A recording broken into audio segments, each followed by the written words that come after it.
بسم الله الرحمن الرحيم ولا تركنوا إلى الذين ظلموا فتمسكم النار. پښتنو یو څو خبرې کوم. په سټیج باندې دوه قسمه مشران راځي. هر سټیج باندې بعضې مشرانو خیال دا وي چې زه یو څو داسې خبرې وکړم چې سرکار رانه خوشحال شي،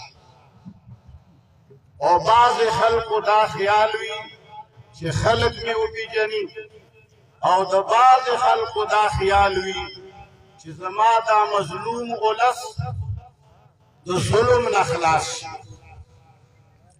مسلمانانو په تمامي دنیا کې د قومونو د کامیابۍ راز صرف او صرف یونین او اتحاد دی.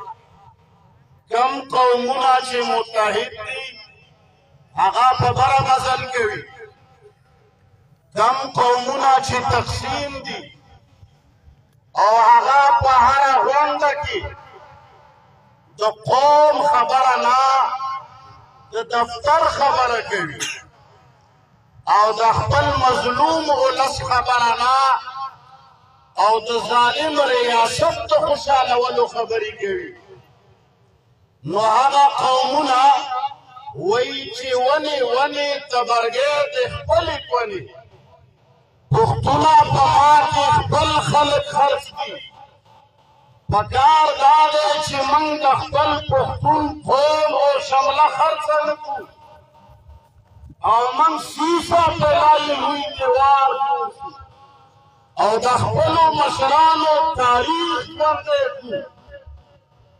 زه یوه خبره کوم، وړوکې غوندې وم. ملک خاندان د دې قوم چیف و، او زه د خپل یو مشر سره ګوتې نه نیولې راغلی وم. پولټیکل ایجنټ او ډېر افسرانو د مهاجرو پولټیکل ایجنټ هم وو. دوه قومي کسان مړه وو. خاندان په هغه وخت کې ډېر بوډا و، اورېدل یې کم کولی شول.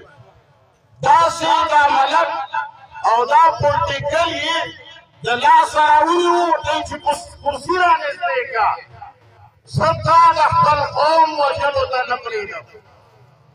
نن هم زما زړه کې د هغه تاریخ ژوندی، خو نن د هغه یو بچی ما په دې سټیج د هغه نه یوه خبره واورېده چې دا ټول ولس کومه ژړا کوي، دا ټول ولس چې کومه خبره کوي، هغې خبرې نه خلاف خبره د هغه د خولې نه ووته.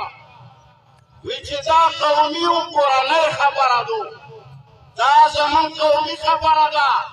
پښتونه 1,00,000 پښتون زه مړ شوی یم. زه چیف صاحب ستا ومنم، که زه د عمر فاروق ومنم. عمر فاروق وایي چې کوم سړی مړ شو او د ده قاتل گرفتار نه شو، معلوم نه شو، د دې قاتل ریاست دی.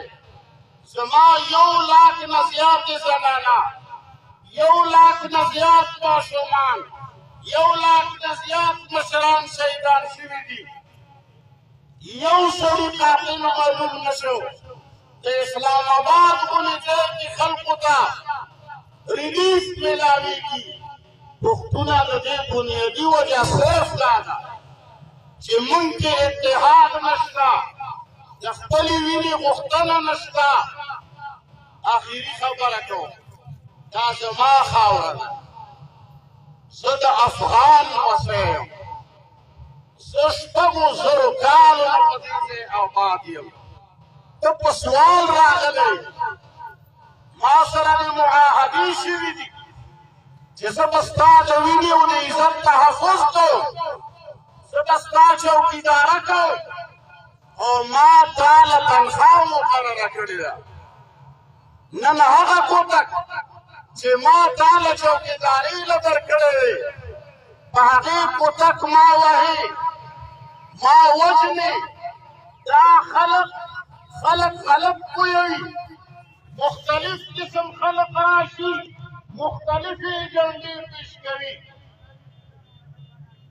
मुख्तलिफ एजेंडे पूरा करी मुसलमाना कान सिर्फ इत्तेहाद हुआ ला इलाहा इल्लल्लाह हुआ आखिरी खबर हुजूर हुआ ला इलाहा इल्लल्लाह उपदी कलिमे से मुस्ताफ वाहद से मुतहिद को उस द सरकार या तो बलचा गुलाम को जुड़ी और द खपल खावर हिफाजत बताऊं चले बताऊं ये लमन्ना यौ लाख शहीदान कातिल हमारी रियासत जैसी समा गम न कई ये खबर तब से उदरीगु कहना पासपोर्ट के इंशाअल्लाह कलिमे सर मुआहद के वसल्लल्लाहु